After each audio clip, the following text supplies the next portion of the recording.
Hi crafters, Amy here with Amy's Wares, and I'm going to make a 3D embossed thank you card today. Now I have this 3D textured impressions Sizzix embossing folder.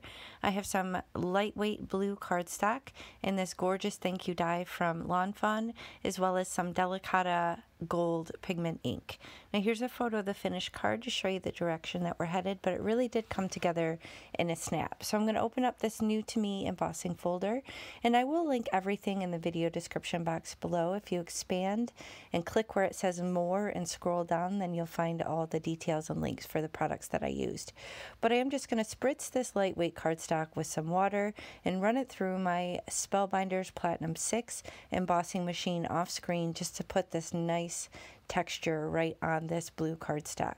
Now this particular embossing folder reminds me of a gorgeous like tin ceiling that I saw in an Indian restaurant that we used to have in the city, and it was just so beautiful that's what it reminded me of, and I wanted to kind of recreate it with this colored cardstock. Now initially I was going to see about putting it down with the foam, but then I thought I'm just going to run this right along the top. So this is a fun way to use your metallic pigment inks. If you have any of these, just use a nice embossed piece of paper and then just run it along the top. And again, you can use the foam, but I felt like this was a quick and dirty way to get that down and nice and saturated.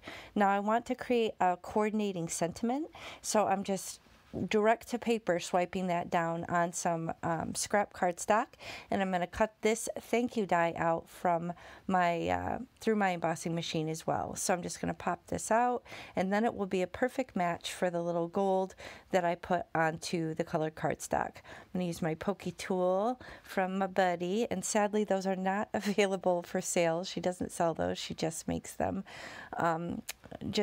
for her friends and loved ones, but it's so fun and I love it, and I think of Judy every time I see it. But now I'm just going to match the gold even further by running it along the edge of my card base. This is 120 pound accent opaque. I know it hasn't been available lately on Amazon.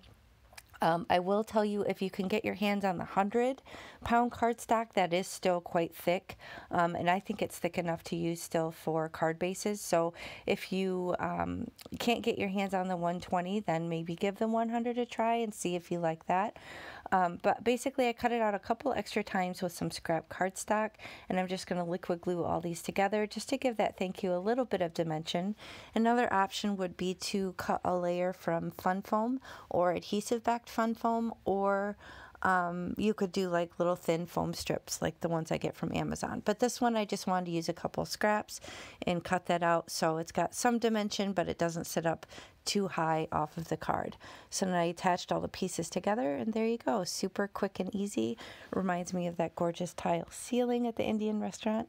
And there you go. Thanks so much for spending time with me today. I hope you enjoyed this. If you did, please hit the thumbs up, and I'll catch you next time. Bye.